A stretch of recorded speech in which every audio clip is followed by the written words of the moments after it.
제가 먼저 읽겠습니다. 하나님 야곱에게 이르시되 일어나 베델로 올라가서 거기 거주하며 내가 내 형 에서의 낯을 피하여 도망하던 때에 내게 나타났던 하나님께 거기서 제단을 쌓으라 하신지라.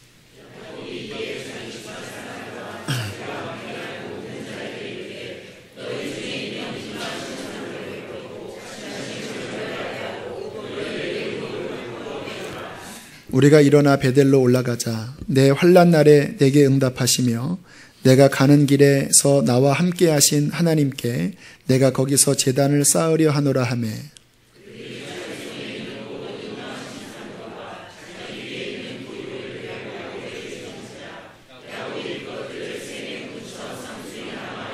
함께 있습니다. 그들이 떠났으나 하나님이 그 사면 고을들로 크게 두려워하게 하셨으므로 야곱의 아들들을 추격하는 자가 없었더라. 아멘.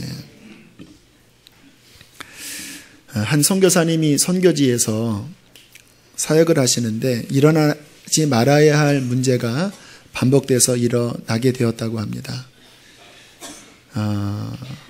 선교사님들의 스캔들 문제가 일어난 거예요. 한 번이 아니라 몇 번 반복돼서 일어났습니다. 한국 선교사님은 아니었고 서양 선교사님들이었다고 합니다. 본인도 그 현지 대학교에서 강의를 하셨는데 강의가 끝나면 그 여학생들이 이렇게 이상한 눈빛으로 이렇게 주파를 던지면서 이렇게 본인을 보는데 이거 뭔가 문제가 있구나. 이게 단순하게 지금 넘어지는 일이 아니구나 라는 것을 깨닫고 그 문제의 뿌리를 찾으려고 연구를 하셨다고 그래요. 그래서 특히 역사를 한번 거슬러 올라가 봤다고 합니다. 그랬더니 그 나라 역사, 왕조 역사 가운데 지금 시간상 다 말씀드릴 수 없는 그 음란한 어떠한 일들이 그 왕조 안에 있었다고 그래요. 근데 그게 적지 않은 영향력으로 이 나라의 어떠한 흐름의 뿌리에 자리 잡고 있구나라는 것을 간파하게 되셨대요. 그래서 서양 선교사님들을 다 모아놓고 그것을 말씀을 드렸다고 해요. 이 나라에 음란한 뿌리가 있습니다. 사람들이 넘어지는 것이, 선교사님들이 넘어지는 것이 이게 영적인 문제 같습니다. 매일 아침 모여서 이 부분을 기도합시다. 그리고는 함께 선교사님들이 매일 아침 이렇게 선포했다고 합니다. 내가 거룩한 영으로 명하노니 이 나라에 뿌리 내리고 있는 음란한 영은 예수의 이름으로 깨어질지어다. 거룩의 영으로 명하노니 음란한 뿌리는 깨어질지어다.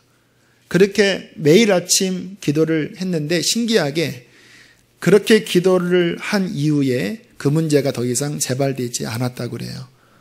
굉장히 지혜로운 기도입니다. 그냥 기도를 산탄처럼 아무데나 기도하는 게 효과적이지 않을 수 있습니다. 명확한 뿌리를 보고 그 뿌리를 명확한 그리스도의 능력으로 적용시킬 때에 기도가 효과적이 될 수 있는 거예요. 우리가 이 세상살이도 가만히 보면요, 이 뿌리를 뽑는다라는 것이 굉장히 중요한 원리입니다. 잡초를 뽑아도요, 뿌리가 남으면 금방 다시 올라오는 것 아시죠? 이 병의 치유도 요즘 유전학 이야기하는데 다 뿌리 찾는 이야기예요. 문제의 그 질병의 현상만 고치면요, 이게 또 반복되기 쉽습니다. 제가 이제 몸이 조금 결려서 우리 교회에 좀 지압할 줄 아는 집사님이 좀 제 몸을 이렇게 눌러주셨는데 허리의 어떠한 부분을 만지니까 너무 아프더라고요. 그런데 집사님이 저에게 하시는 말씀이 지금 그 부분이 아픈 이유는 여기가 문제가 아니라 근육이 한 3가닥이 연결되어 있는데 그 중에 가운데 근육이 약하기 때문에 힘을 받지 못해서 이 허리에 있는 이 근육이 자기가 힘을 쓰면서 이게 지금 피로한 거라고. 그래서 이 가운데 근육을 키우려면 이러한 운동을 하면 이 근육이 개발돼서 이쪽에 문제가 해결될 수 있을 것입니다. 너무 신기하더라고요. 그 이야기를 들으니까 이게 뭐가 막 환해지는 느낌이 들어요. 누군지 알려드리진 않겠습니다. 뿌리, 문제의 뿌리를 찾는 것. 많은 그리스도인의 가정이 어려움을 겪어요. 자녀 문제 때문에 골머리를 썩는 부모들이 많습니다. 근데 왜 그런지를 모르겠다라는 거예요. 그 자녀 문제 때문에 너무나 마음이 힘들고 그 속썩이는 자녀로 인하여 정말 신앙생활에 기쁨을 다 잃어버릴 정도로 어려운 가정도 있고요. 어떠한 가정은 남자들이 한 50, 60을 못 넘기고 다 병으로 죽는 거예요. 제가 알고 있는 어떠한 분도 아버님도 대장암으로 돌아가시고, 그리고 남자 쪽이 그렇게 젊은 나이에 다 돌아가시는 거예요. 얼마 전에는 그 남동생도 죽었어요. 그러니까 이분은요, 두려움에 빠져 있습니다. 나도 그렇게 되면 어떡하나. 그런데 이상하게 그 좋지 않은 일들이 그 가정 안에 반복되어 일어난다라는 거예요. 그럴 경우에는 그 문제되는 현상에 뿌리가 있습니다. 그 뿌리가 무엇인지를 알고 그 부분을 해결할 때 그 현상으로 나타나는 문제가 해결될 수 있다는 거예요. 오늘 성경에 보면 이제 야곱 가정에 대한 이야기인데요. 아무튼 야곱 가정은 참 문제도 많고 말도 많은 가정이에요. 오늘 이 본문 전후 상황을 보면 어떠한 문제가 발생됐냐면 삼촌 라반의 집에서 나오던 그 여행 중에 그렇게 사랑했던 라헬이 해산하다가 결국 죽게 되었습니다.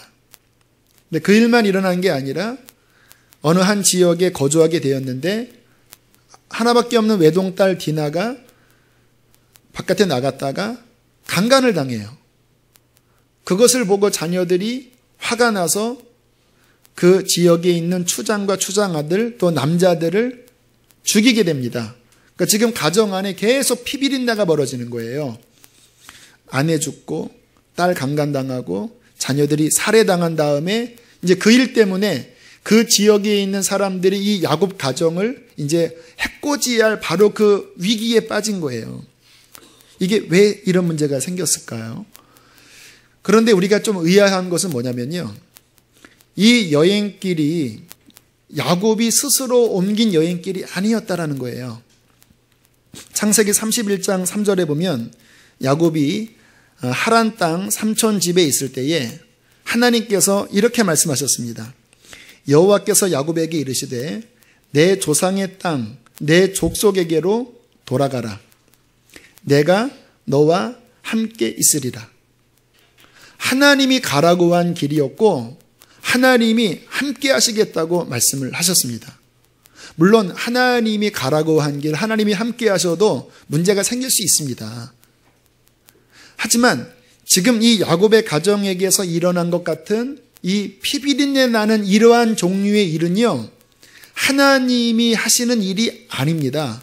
하나님께서 그 딸 강간당하게 하고 아들들을 살해당하게 하고 아내가 죽게 하고 하는 그 일을 하나님은 그런 거는 허락하지 않거든요. 그러니까 지금 야곱 가정에 하나님이 가라고 해서 한 움직인 길이지만 뭔가 심각한 영적인 문제가 발생됐다라는 것을 우리는 성경을 통해서 느낄 수 있는 거예요. 무슨 문제일까요? 성경을 좀 찾아보겠습니다. 31장 19절을 함께 보겠습니다. 이게 이제 원인이에요. 31장 19절. 우리 함께 읽겠습니다. 시작. 그때 라반이 양털을 깎으러 갔으므로 라헬은 그의 아버지의 드라빔을 도둑질하고, 그러니까 하나님의 명령을 따라서 삼촌 집에서 나오는 것까지는 괜찮았어요. 그런데 야곱의 사랑하는 아내 라헬이 집을 떠나면서 자신 아버지의 집안에 있는 물건을 하나 훔쳐왔습니다. 그 물건의 이름이 드라빔이에요. 드라빔이 뭔지 아십니까? 드라빔은 가정의 신입니다. 그러니까 그러니까 그 고대 근동 그 지역에 뭐 지금도 많이 그러지만 가정마다 신주단지 같은 거 모시고 살았거든요.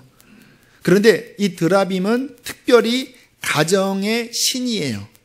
영적으로 선한 신이 아니고 그 가정에 들러붙어서 그 가정을 장악하고 지배하고 어떠한 문제를 일으키는 악한 영적 존재가 트라빔이에요.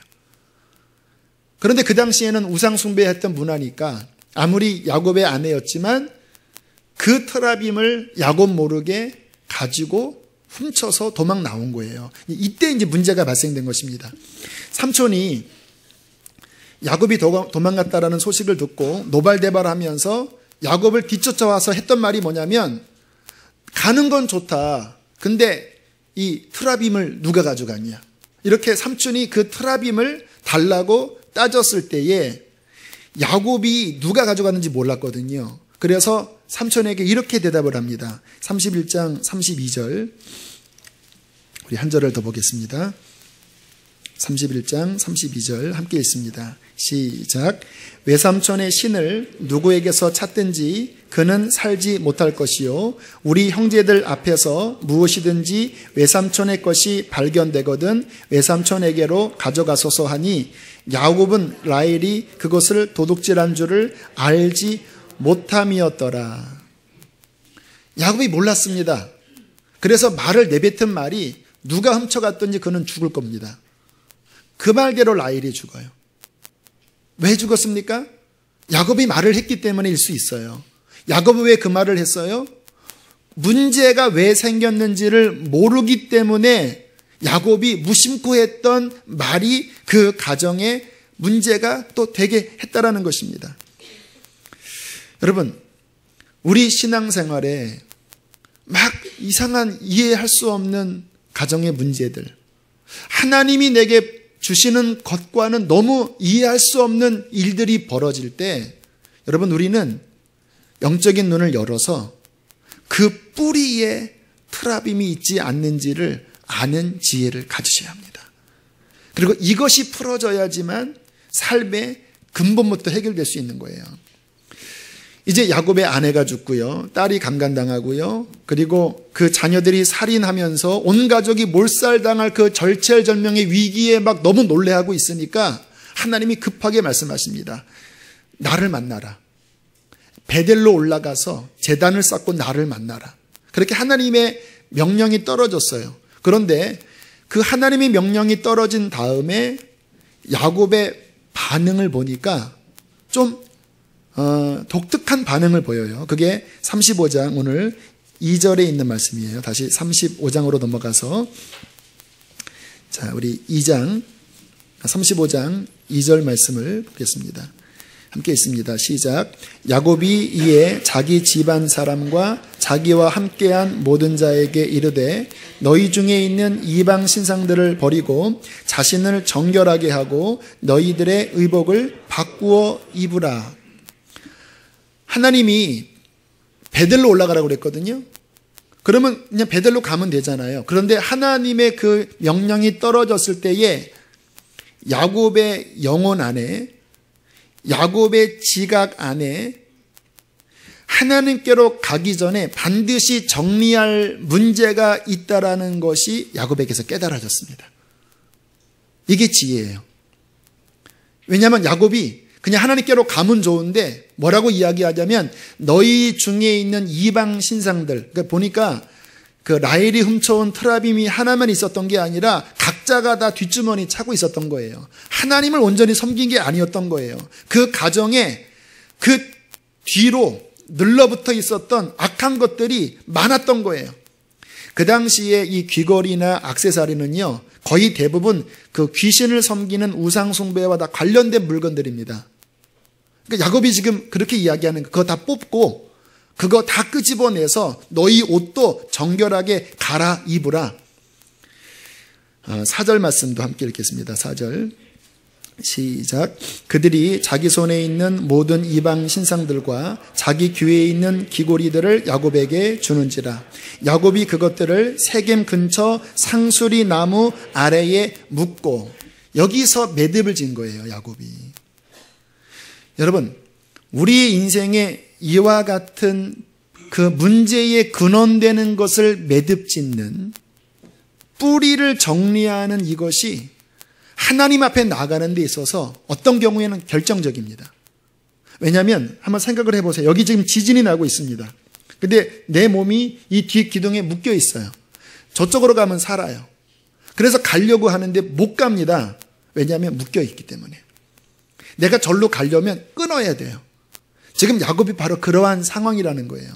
하나님께로 올라가서 베델로 가야지만 사는데 올라가려고 했더니 자신의 가문 안에 묶여있는 그 뿌리들이 너무 많은 거예요. 그랬더니 야곱이 그것을 지혜롭게 깨닫고 그거 귀걸이 떼고 가정신들 테라빔들 다 끄집어내고 옷도 바꾸어 입고 상수리 나무 아래 묻은 다음에 비로소 출발을 하기 시작하자 그 인생에 하나님의 선한 은혜의 영향력이 비로소 미쳐요. 그 다음 절 보세요. 한번 5절 함께 읽겠습니다. 시작. 그들이 떠났으나 하나님이 그 사면 고을들로 크게 두려워하게 하셨으므로 야곱의 아들들을 추격하는 자가 조금 이게 의아한 게 왜 이 전에는 하나님이 이렇게 안 도우셨죠? 딸 강간당할 때 아들을 살인 저지를 때 하나님은 어디 가셨죠? 왜 이때 나타나셔서 왜 도우시나요?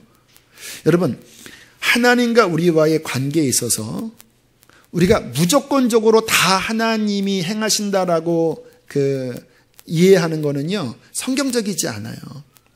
여러분 하나님께서 우리에게 말씀하십니다. 그리고 우리가 순종하기를 원하세요.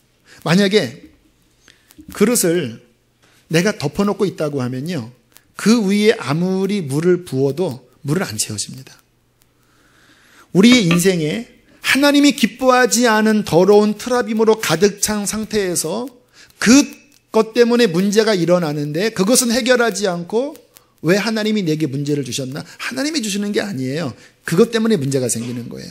왜 하나님이 나를 돕지 않나? 돕지 않는 게 아니라 주님이 손을 내미셔도 그 문제의 악한 것에 덮여있기 때문에 영향력이 미치지 않은 거예요.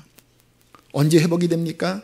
그것을 뽑아내고 그것을 끊어내고 상수리 나무에 그 뿌리된 근원을 묶고 정리할 때에 비로소 하나님의 그 선한 도움이 주님이 출발할 때 말씀하셨거든요. 함께 하겠다고.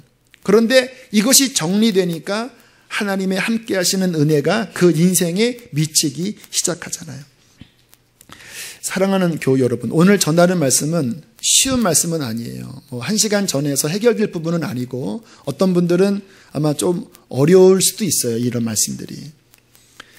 여러분의 인생에, 여러분의 가정에, 여러분의 자녀들에게 하나님의 백성으로서 일어나지 말아야 할 문제들이 반복돼서 일어난다고 한다면 그 뿌리가 무엇인지를 주님 앞에 기도하시길 바랍니다.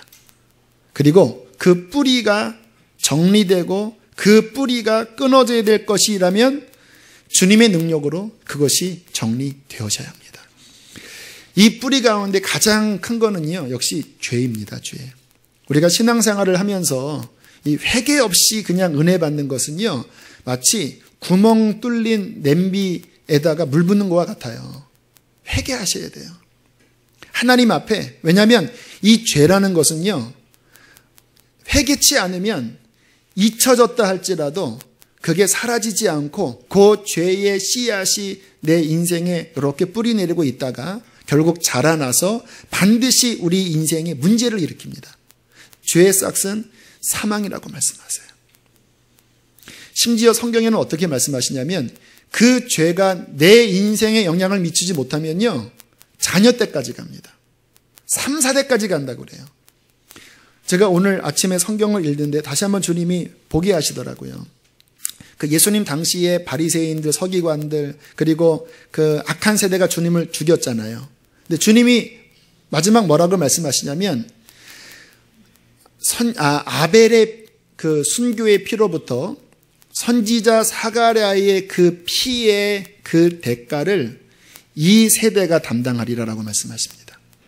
그래서 예수님 돌아가신 다음에 40년 뒤 AD 70년에 그 예루살렘 유다가 박살나거든요. 근데 주님이 말씀하실 때 그 조상들의 모든 죄의 결과를 2세대가 받는다. 그게 죄의 결과물들이에요.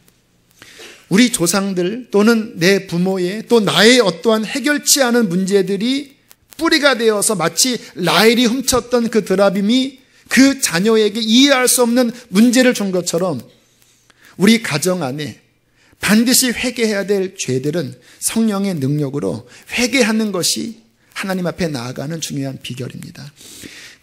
미국에 있는 어느 대학 교수 김충근 교수님은요, 지난번에 말씀을 한번 나눈 바 있는데 간이 아주 완전히 다 썩어서 이제 거의 죽을 상황이 되었을 때 하나님 앞에 살려달라고 기도하셨대요. 그때 주님이 말씀하셨던 음성이 네 몸에 있는 독이 너의 간을 죽이고 너의 피를 죽이는 것처럼 네 영혼 안에 있는 죄의 독, 교만함과 그 원한의 죄의 독이 너희의 영혼을 죽이는 줄을 알지 못하느냐. 그리고 성령께서 회개를 시키시는데 본인이 가고 싶은 대학 가지 못함으로 생긴 그 열등감.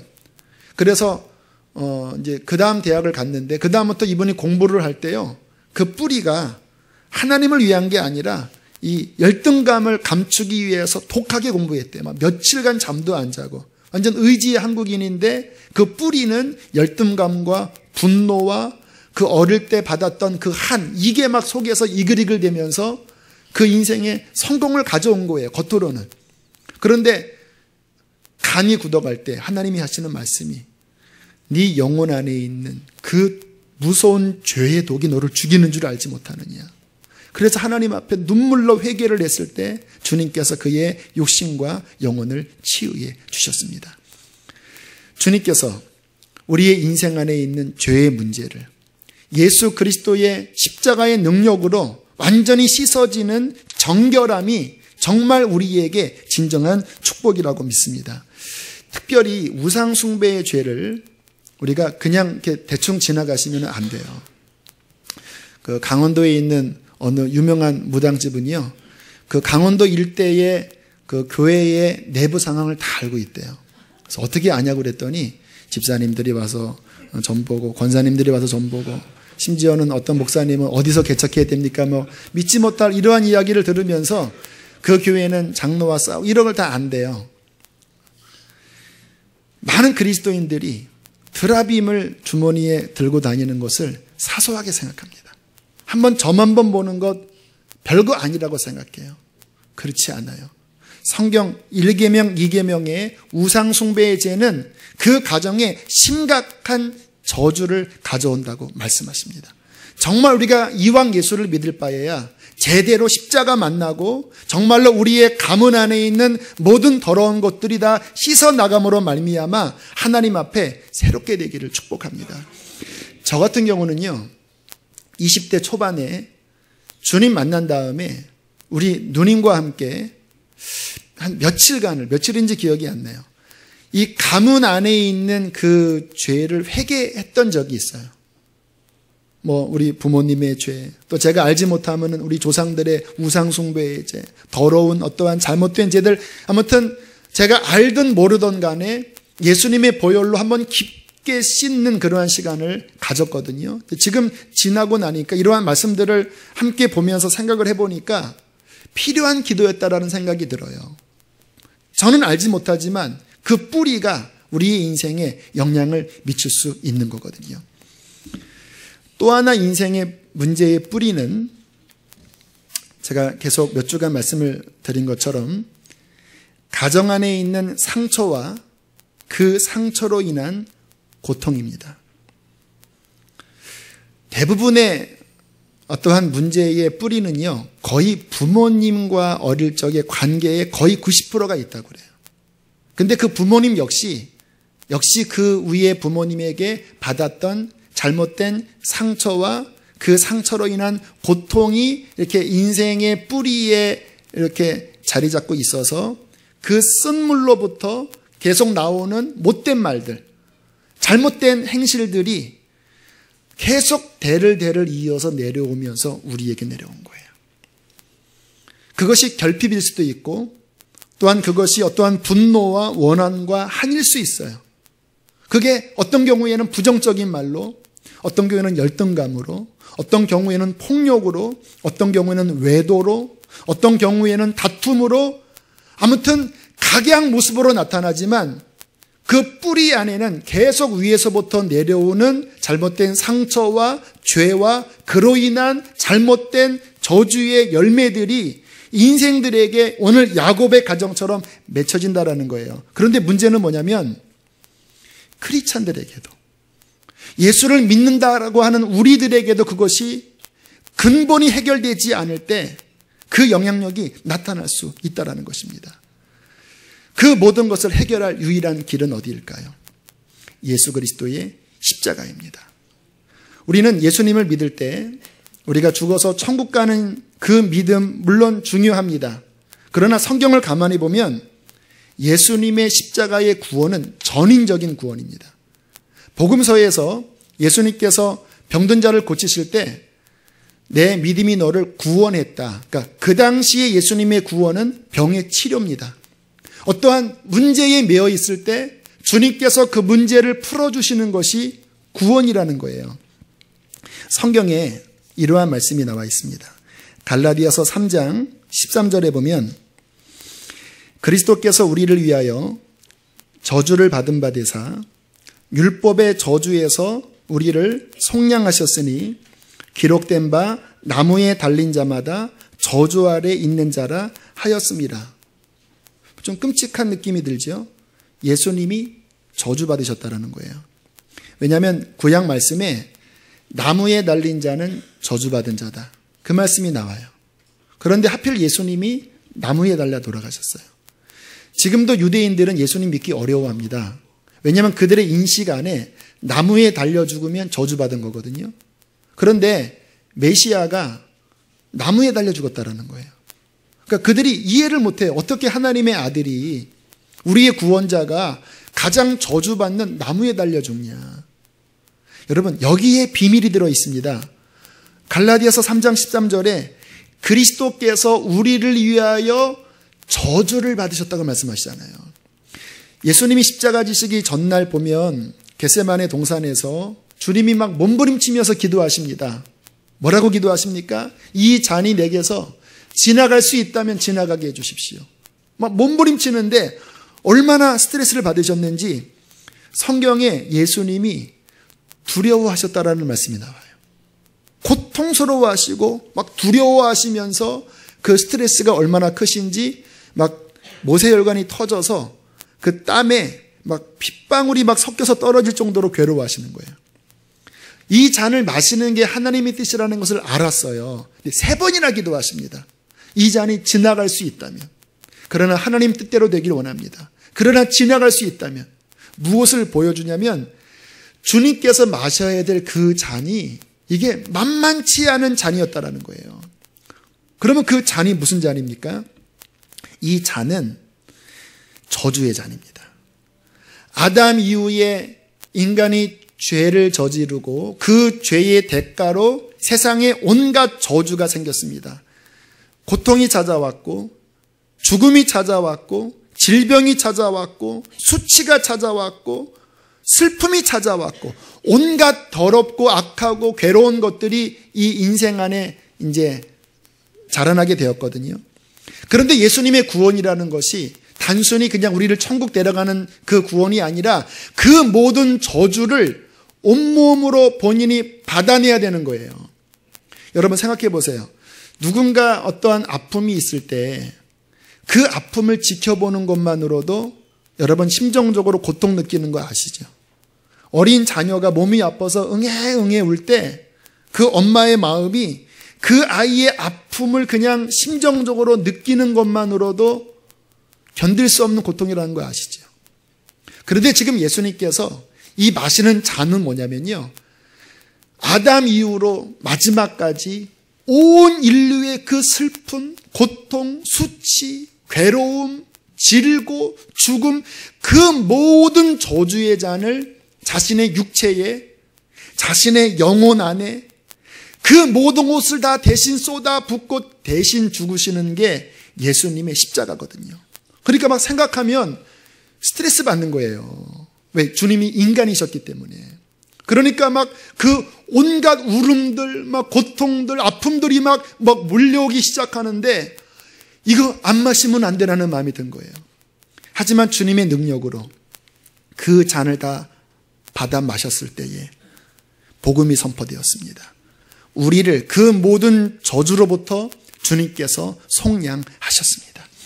우리의 죄와 그 조상적부터 내려오는 망령된 행실의 유전들, 모든 쓴뿌리를 주님께서는 전인적으로 영혼만 구원하신 것이 아니라 그 모든 악한 쓴뿌리까지 예수님께서 가져가시면서 우리에게 완전한 치유와 구원을 주님은 주셨습니다. 이것이 십자가의 복음이에요. 그러니까 우리가 정말 예수를 믿을 때 우리가 다양하게 그 복음을 누려야 되는데 성령으로 인한 거듭남을 통해서 구원의 기쁨을 누리는 것 뿐만 아니라 내 인생에 뿌리 내려 있는 조상의 망령된 유전을 주님의 십자가의 능력으로 그 부분이 변화될 때에 우리의 인생이, 우리의 가정이 전인적으로 치유되는 온전한 구원이 임하게 된다는 것입니다. 저희 가정 같은 경우는 자꾸 말씀드려서 좀 죄송하기는 하지만 그냥 증인으로 서는 거예요. 아무튼 아픔이 많은 가정이 있는데 저만 그런 게 아니라 실은 제 아내도 역시 어려움이 많은 가정에서 성장했습니다. 근데 제 가정을 보니까 우리 부모님만 그런 게 아니라 어머니 쪽에 그 친척분들의 많은 가정이 깨어져 있어요. 그리고 제 아내 같은 경우도 보면 뭐 말로 표현할 수 없는 저보다 더 심한 어려움을 어릴 때부터 이제 가지면서 커왔어요. 근데 이런 두 가정이 만나면요, 95% 그 가정은 행복하지 않습니다. 왜냐하면 뭐 처음에는 서로 그냥 뭐 사랑 때문에 만났다 할지라도 뿌리 안에 그게 들어있기 때문에 반드시 나오거든요. 그래서 가정학자들이 하는 말이 거의 95% 이상 깨어진대요. 그런데 우리는 그렇지 않았거든요. 근데 왜 그렇지 않았냐면 우리가 잘나서가 아니라 제가 20대에 주님을 뜨겁게 만나고 그 다음에 주님이 계속 하셨던 작업은 뭐냐면 제 인생의 뿌리를 치유하시는 작업이었습니다. 주께서 상처만 치료하신 것이 아니라 아까 드린 말씀처럼 제 조상의 죄를 깊이 회개하는 시간도 가졌고 많은 주변의 중보기도를 통하여서 제 삶의 그 뿌리 안에 있는 그곳에 예수님의 십자가의 구속이 적용되도록 역사하셨어요. 그렇게 한 10년 정도 하나님이 저를 치료하시는 작업을 가지셨고 제 아내 얘기 들어보니까 중학교 때 거듭났더라고요. 방언받고. 그리고 그때부터 중학교 2학년 때부터 제 아내가 23살에 결혼했는데 그때까지 좋은 남편 만나게 해달라고 어머니와 함께 그렇게 기도해달라는 거예요.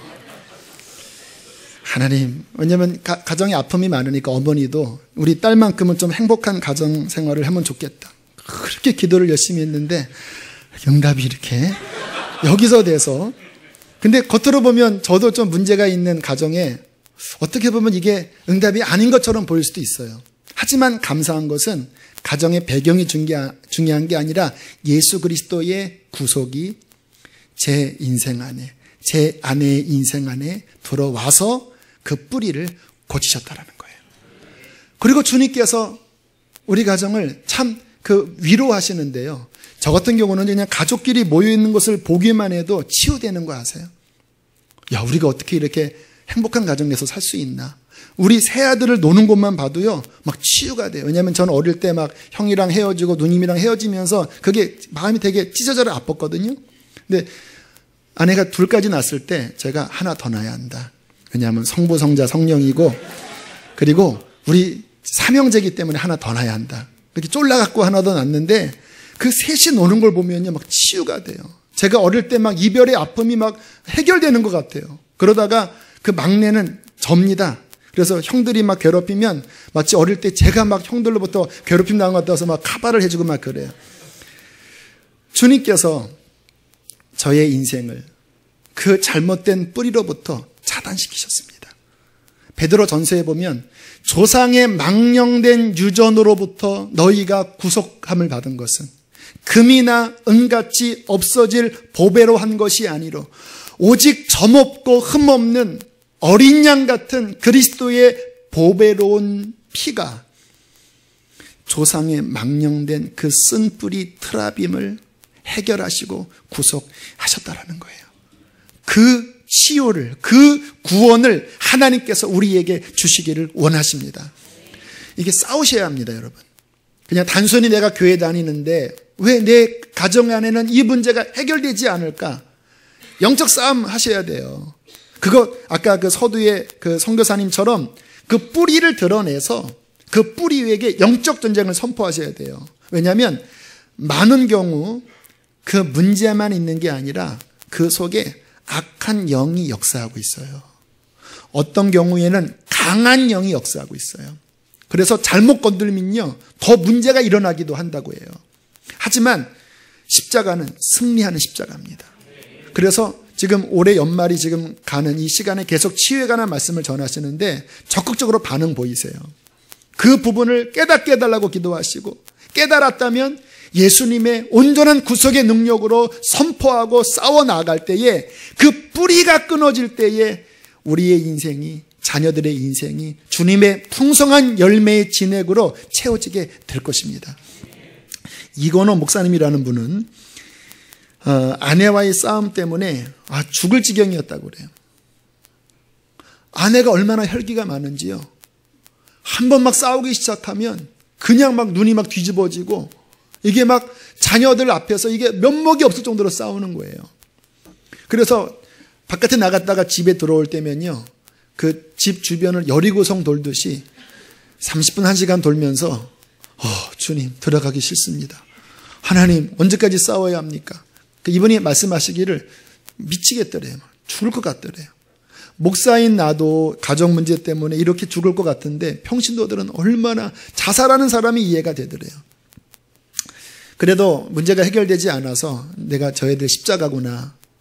그리고 잠깐 떨어져 있는 시간이 있었다고 합니다. 이분은 미국 유학 가시고 이제 아내는 한국에 있고, 어느 날 강의를 듣는데 그 교수님이 이렇게 말씀하시더래요. 가정 안에 반복되는 문제가 있을 때 그것이 짊어져야 될 십자가인지 아니면 싸워서 이겨야 할 영적 전쟁인지를 잘 분별해야 한다. 싸워서 이겨야 될 영적 전쟁을 십자가라고 생각하고 싸우지 않으면 안 된다. 그 말씀을 듣는데 갑자기 눈이 번쩍 열리더래요. 지금 이 가정의 문제가 이게 십자가가 아니라 싸워야 되는 문제구나. 그리고는 아내에게 전화를 해서 여보 오늘 이러한 말씀을 들었는데 우리 기도하자. 마가복음 9장에 기도와 금식 외에 다른 것으로는 이 악한 것이 나갈 수 없다고 했는데 우리 당신은 한국에서 일주일에 한 번 금식하고 나도 미국에서 일주일에 한 번 금식하겠다. 그래서 본인은 이제 본인 자리에서 기도하고 아내는 청계산에 가서 기도를 하기 시작했다고 그래요. 1달, 2달, 3달, 4달, 5달, 6달째쯤 되었을 때에 그날 기도하는데 그날따라 아이들이 그렇게 불쌍한 마음이 들더래요. 아이들이 이 연결되거든요.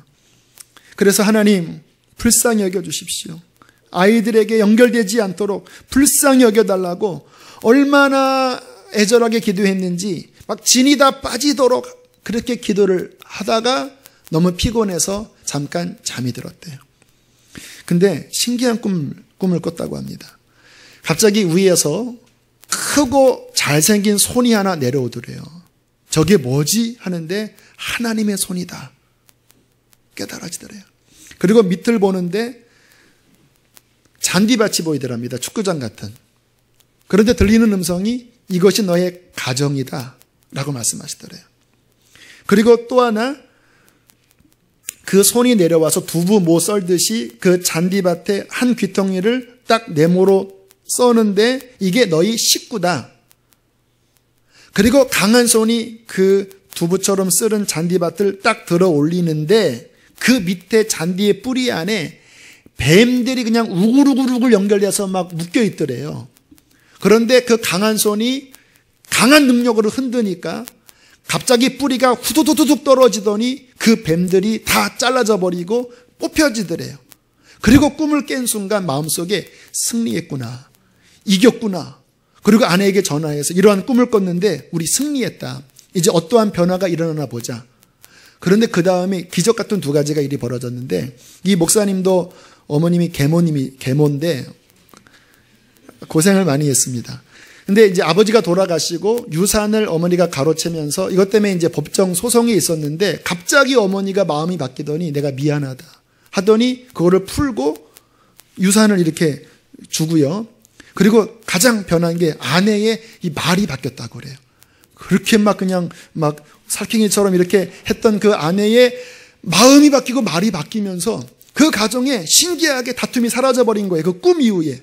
그런데 아내 쪽의 가정이 그렇게 문제가 많았대요. 서로 이혼하고 서로 싸우고 서로 강하고. 근데 그 다음에 그 아내 쪽 가정 식구들이랑 함께 제주도에 한번 갈 기회가 있었는데 서로 하는 말이, 야, 우리 평생에 이렇게 가족여행을 갈 수가 있냐, 이렇게 서로 웃으면서 대화할 일이 어떻게 생기냐.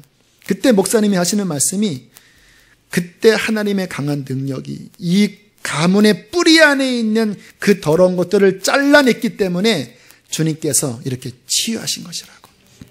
사랑하는 교회 여러분, 주님께서 우리를 구원하기를 원하십니다.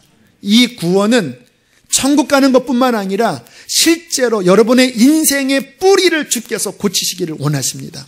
성경에 예수님이 포도나무라고 말씀하시고 우리가 가지라고 말씀하세요.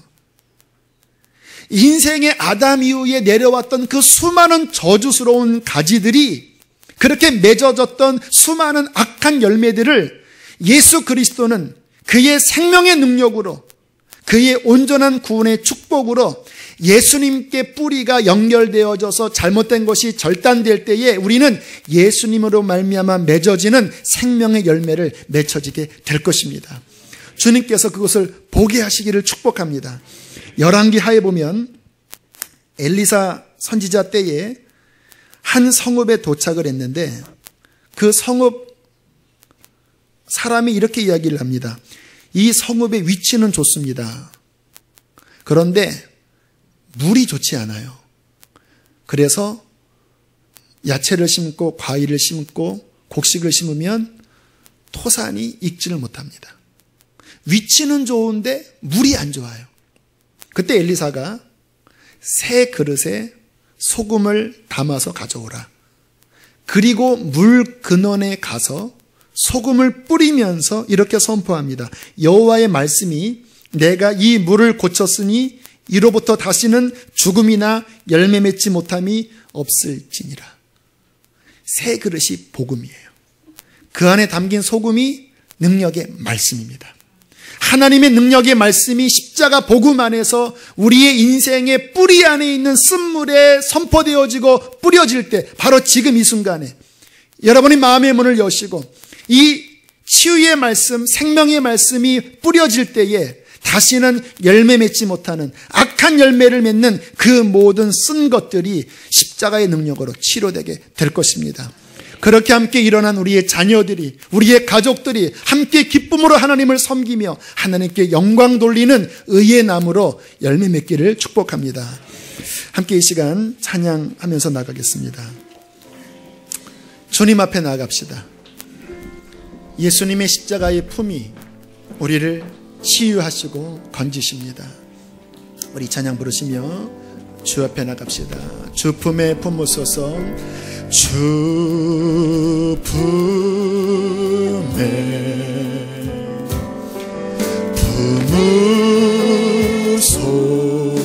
품으소서. 여러분의 아픔들, 여러분의 인생 안에 있는 모든 저주스러운 것들을 예수님께 들어 올리십시오. 발로 덮으소서. 거친 파도 날 향해 와도 주와 함께 날아오르리. 폭풍 가운데 나의 영혼 잠잠하게 주를 보.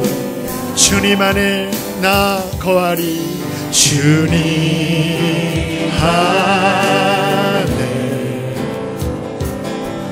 나 거하. 주 능력 능력 나 잠잠히 믿네. 주 능력 나 잠잠히 믿네. 거친 파도 날 향해 와도 주와 함께 날아오르리. 폭풍 가운데 나의 영혼 잠잠한. 우리 한 번 더. 거친 파도 날 향해 와도, 거친 파도 날 향해 와도 주와 함께 날아오르리. 폭풍 가운데 잠잠하게 주를 보리라. 잠잠하게 주를. 한 번 더. 거친 파도 날 향해, 거친 파도 날. 주님의 십자가의 능력, 주님의 십자가의 능력을 선포합니다. 악한 뿌리들이 끊어질지어다. 할렐루야. 폭풍 가운데 나의 영혼 잠잠하게 주를 보. 주의 능력 앞에 잠잠해. 주의 능력 앞에 잠잠해. 주 역사하시네. 죄사하고 치유하시는, 죄사하고 치유하신 놀라운 주네.